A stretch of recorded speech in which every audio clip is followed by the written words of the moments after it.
This is 1 chopped up yellow onion and 1 clove of garlic pressed, covered up with a little bit of honey.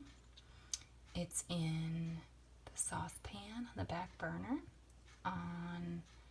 a pretty low temperature. I'm just warming up the honey a little bit, softening the onions, letting the allium extract into the honey, and then we're going to use this for my daughter's cough if she wakes up in the middle of the night again. I did give her some Chinese herbal formula before she fell asleep when she was coughing, so hopefully she won't wake up again, but